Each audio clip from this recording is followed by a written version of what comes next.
खबरों का सारथी।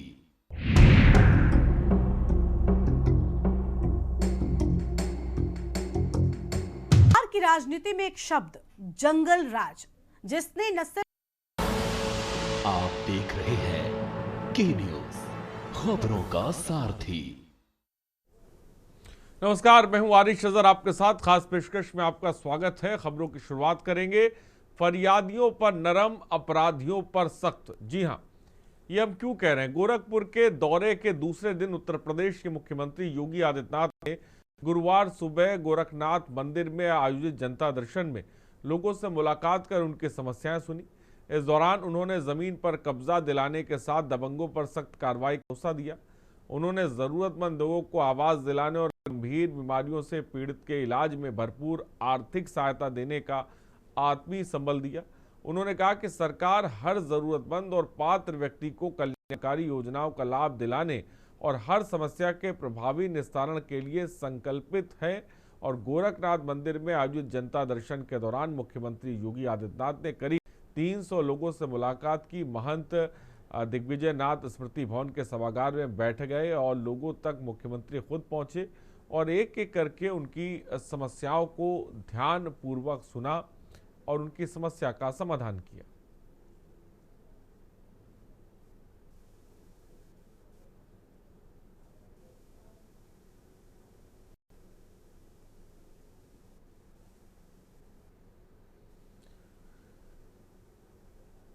तो अपराधियों पर सख्त और फरियादियों पर नरम। गोरखपुर में मुख्यमंत्री ने जनता दर्शन के दौरान लोगों की समस्याओं को जाना है, समस्याओं को सुना है।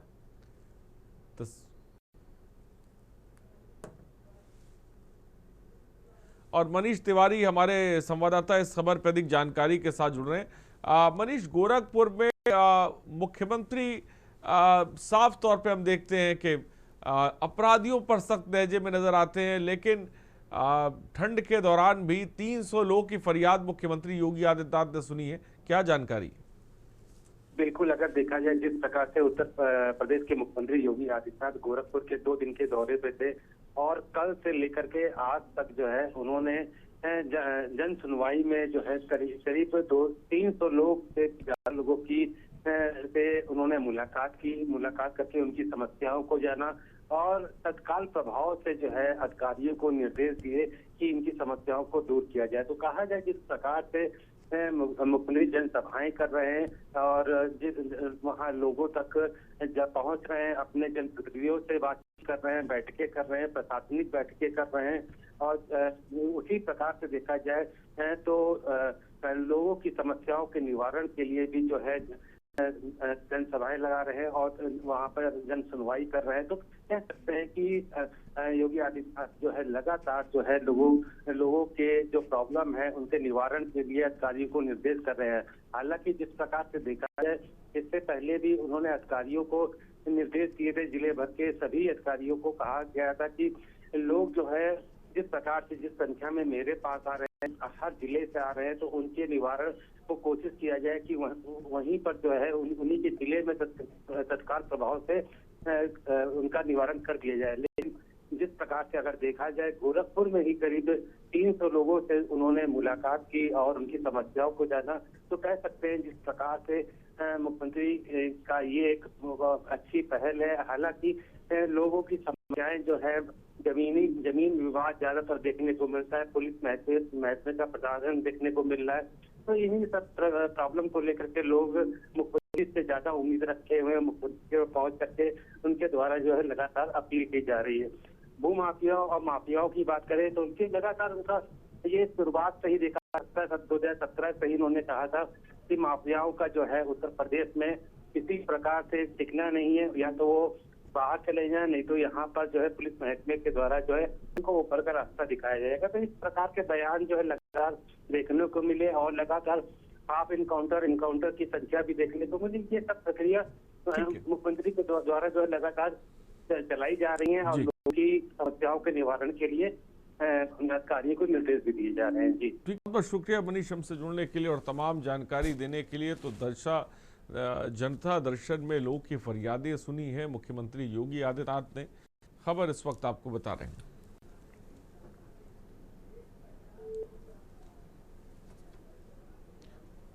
और आगे बढ़ते हैं। एक पंडाल दो परंपराएं। बुलंदशहर के शिकारपुर ब्लॉक क्षेत्र के रामलीला ग्राउंड में मुख्यमंत्री सामूहिक विवाह कार्यक्रम का भव्य आयोजन किया गया। इस कार्यक्रम में कुल 160 जोड़ों ने रजिस्ट्रेशन कराया था, जिनमें से 140 जोड़ों का विवाह संपन्न हुआ। शादी के बंधन में बंधे नवविवाहित जोड़े खुशी से झूमते नजर आए। और इस आयोजन की खासियत रही कि एक ही पंडाल में हिंदू और मुस्लिम दोनों धर्मों के विवाह संस्कार संपन्न हुए। एक और पंडितों ने वैदिक मंत्रों के साथ विवाह कराया, तो दूसरी ओर काजी ने मुस्लिम रीति रिवाज से निकाह पढ़ाया।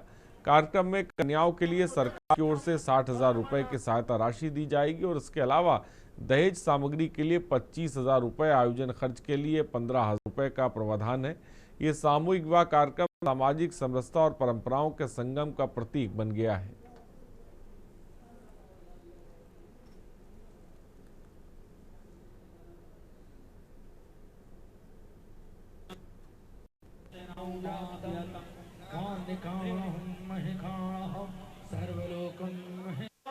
जय जय करुणावधे श्री महादेव शंभो शांताकारं भुजगशयनं पद्मनाभं। साथ आशीर्वाद देने के लिए पहुंच रहे हैं।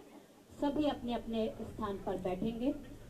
माननीय परम आदरणीय विधायक जी का शुभाशीष।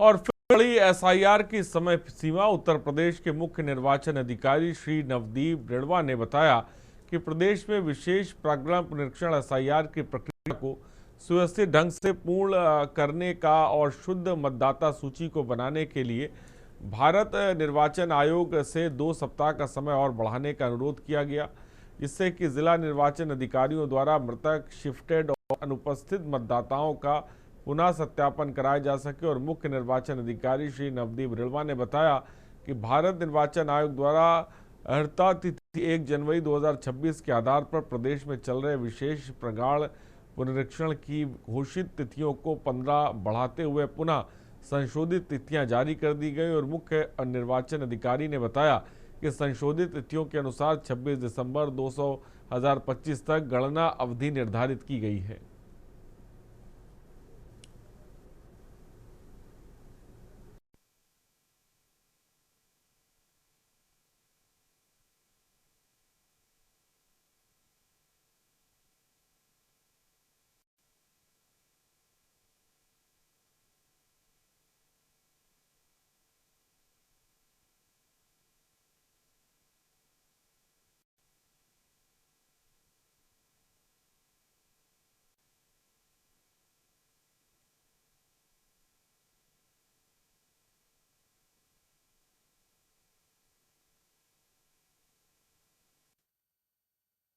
तिवारी हमारे संवाददाता इस खबर पर जुड़ गए। मनीष, एसआईआर की समय सीमा 31 दिसंबर तक बढ़ी है, क्या बड़ी वजह इसके पीछे नजर आ रही है? जी, सबसे बड़ी वजह अगर देखा जाए, जिस प्रकार से मुख्य चुनाव अधिकारी नवदीप जी के द्वारा जो बताया गया, करीब 2.92 करोड़ जो है जो उत्तर प्रदेश की जनता है, जिन तक जो है BELOs अभी उनका या तो पता नहीं चल पा रहा है, वो कहाँ रह रहे हैं, कहाँ गए हैं। तो इसको लेकर के सबसे बड़ा कारण उनके द्वारा ये बताया गया कि वो कहाँ उनकी संख्या जिस प्रकार से नहीं मिल पा रही है और वो पहले वोट यहाँ पर कर चुके हैं। तो ये एक सबसे बड़ा विषय रहा और जिसको लेकर के जो है नवदीप जी के द्वारा जो है लेटर लिखा गया था चुनाव आयोग को और परमिशन मांगी गई थी कि 15 दिन का जो है वक्त और बढ़ाया जाए। साथ ही साथ जो बीएलओज हैं, जिस प्रकार से जो है कई बीएलओज की जो उत्तर प्रदेश में मौत हुई, उसके बाद उनकी भी मांग थी कि हमारे ऊपर बहुत ज्यादा प्रेशर है, उस प्रेशर को जो है कम किया जाए, हमें और वक्त दिया जाए जिससे कि हम आसानी से जो है एफआईआर कर सके। वही विपक्षी दल लगातार इस पर भी सवाल कर रहा था, लगातार जो है पत्र लिख रहा था और उनके द्वारा ये निर्वाचन आयोग को कहा जा रहा था कि 3 महीने का वक्त देना चाहिए बीएलओ को, जिससे उन पर प्रेशर न रहे, वो आसानी से जो है एफआईआर कर सके। लेकिन सबसे अहम वजह यही रही है जो अब तक जो है नवदीप जी के द्वारा जो बताया गया मुख्य निर्वाचन अधिकारी के द्वारा कि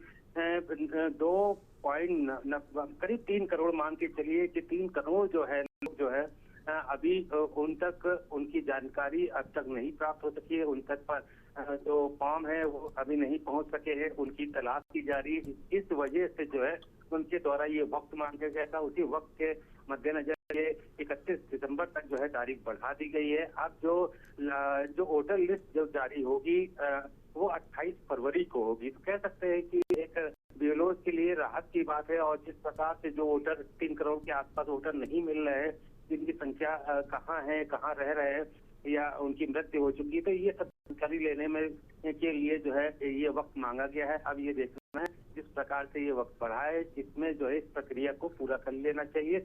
लेकिन हालांकि विपक्षी दल इस पर सवाल अभी भी उठा रहे हैं। उनका ये कहना है कि 3 महीने का वक्त उनको मिलना चाहिए था। जी ठीक है, बहुत बहुत शुक्रिया मनीष हमसे जुड़ने के लिए और तमाम जानकारी देने के लिए। तो 1 महीने का वक्त मिलना चाहिए, विपक्ष का ये साफ तौर पे कहना है। फिलहाल तारीख बढ़ा दी गई है।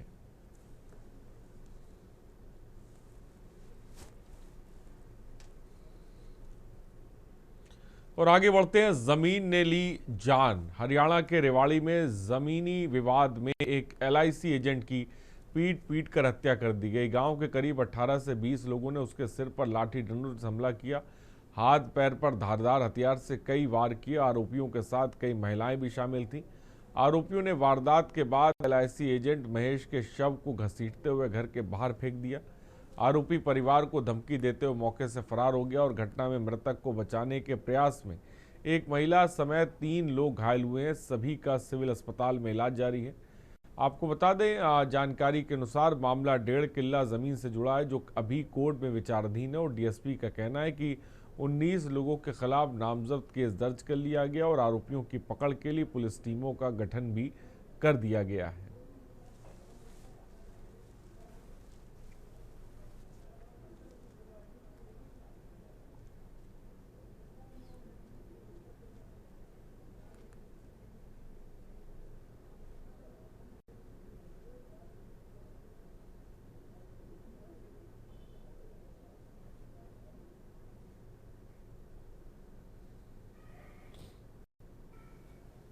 ये आज रात को नैन सुखपुरा गांव से एक सूचना 112 पे प्राप्त हुई थी कि भाई झगड़ा हो रहा है।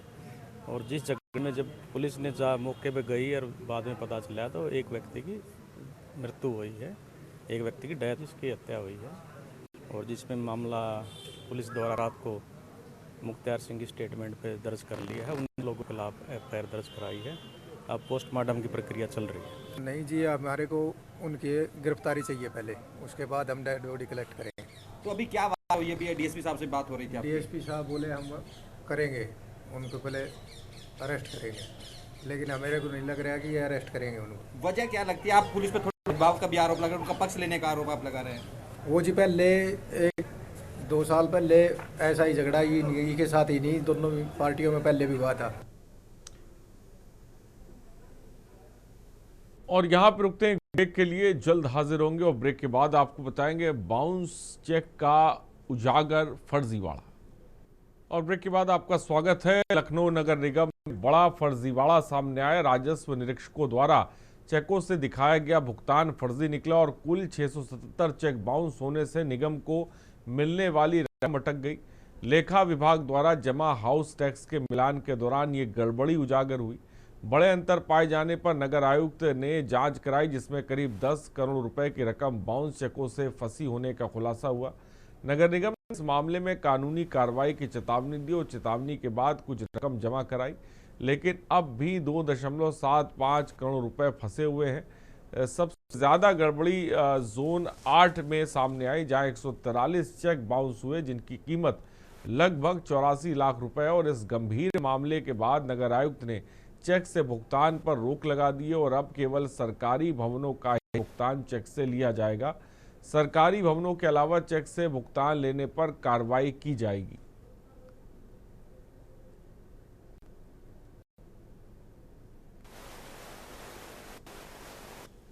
लखनऊ नगर निगम चेक बाउंस का मामला सामने आया है। लेखा विभाग ने जब भुगतान की हुई चेकों का मिलान किया, जिससे टैक्स जमा किया गया, तो मामला उजागर हुआ। उसके बाद नगर आयुक्त ने इसकी जांच कराई और जांच में पूरा मामला साफ हो गया। पिछले साल भी इस तरह का मामला सामने आया था, जिसमें तमाम जो राजस्व निरीक्षक हैं उन्होंने ज़्यादा से ज़्यादा भुगतान कराने के लिए, हाउस टैक्स जमा कराने के लिए करके जो है चेकें ले ली थी। बाद में वो चेकें बाउंस हो गई थी, जिसके बाद तत्कालीन नगर आयुक्त इंद्रजीत सिंह ने चेकों द्वारा जो भुगतान था उस पर रोक लगा दी थी। लेकिन इस बार एक बार फिर 677 चेकें बाउंस हो गई। हालांकि ज़्यादातर लोगों से संपर्क कर उनको कानूनी कार्रवाई से अवगत कराया गया, जिसके बाद लगभग लोगों ने जो है भुगतान कर दिया। लेकिन अभी भी 2 करोड़ 75 लाख के आसपास भुगतान जो है वो नगर निगम का फंसा है। आपको बता दें 677 जो चेकें थी उसमें लगभग 10 करोड़ रुपया नगर निगम का फंसा था। ऐसे में कहीं ना कहीं सवाल खड़ा होता कि आखिर राजस्व निरीक्षक जो हैं वो किस दबाव के चलते इस तरह के काम करते हैं, जबकि पिछले जो नगर आयुक्त थे उन्होंने साफ तौर पर मना किया था कि चेकों से भुगतान नहीं होगा। अब जब पूरा मामला सामने आया उसके बाद देखा जा रहा है कि नगर आयुक्त गौरव कुमार हैं, उन्होंने भी साफ तौर पर कहा है कि अब चेकों से भुगतान नहीं होगा, सिर्फ जो सरकारी भवन हैं उनका ही चेक के माध्यम से टैक्स का भुगतान लिया जाएगा। ऐसे में कहीं ना कहीं अब जो ज़्यादा से ज़्यादा टैक्स जमा करने को लेकर के अपनी वाहवाही लूटते थे, उनके लिए भी कहीं ना कहीं संशय बना हुआ है। ऐसे में अब देखना होगा कि आने वाले समय में किस तरीके से चेकों का भुगतान होता है। निश्चित तौर पर अगर बात करें, सबसे ज़्यादा जोन 8 में चेकें बाउंस हुई, जिनकी संख्या 143 है। इसको लेकर के, पूरे प्रकरण को लेकर के नगर आयुक्त ने सख्ती बरतते हुए कहा है कि अगर आप चेकों से भुगतान हो तो निश्चित तौर पर तमाम जो कर्मचारी अधिकारी होंगे उन पर कार्रवाई होगी। लखनऊ से के न्यूज के लिए अश्विनी कुमार, सहयोगी आदित्य के साथ। और अश्विनी हमारे संवाददाता इस खबर पर जुड़ा। अश्विनी, बाउंस चेकों का फर्जीवाड़ा देखने को मिल रहा है, क्या जानकारी है?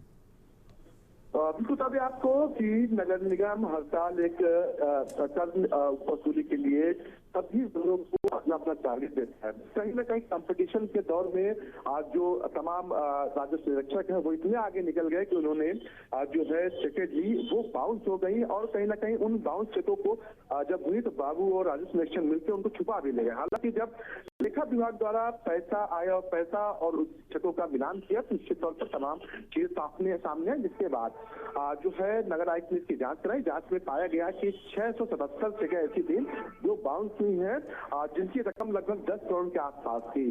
हालांकि नगर निगम की सख्ती के बाद तमाम लोगों ने अपना कर जो था वो दोबारा से जमा कर दिया, लेकिन अभी भी 2 करोड़ 75 लाख के आसपास जो नगर निगम का कर है वो अभी तक नगर निगम तक नहीं पहुंचा। निश्चित तौर पर बड़ा नुकसान नगर निगम का है।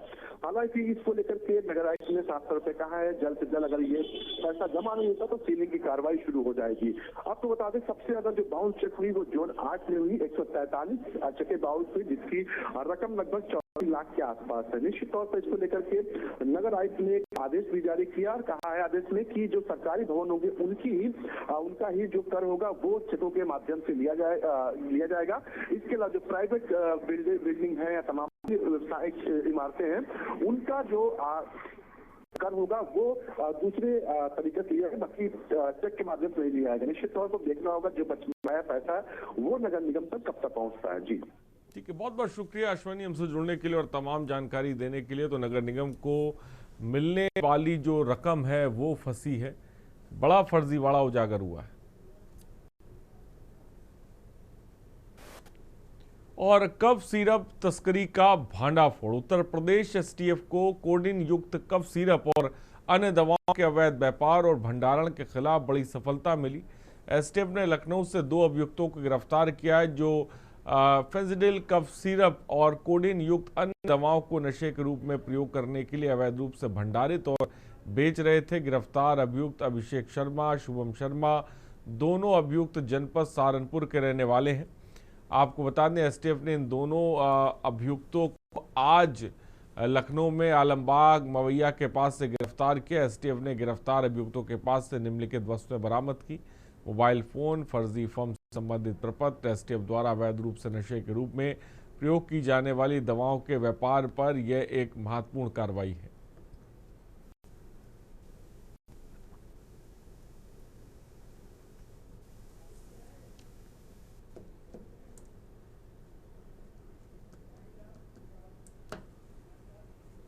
चलिए, खास रिपोर्ट पे इतना ही। बने रहिए हमारे साथ। नमस्कार।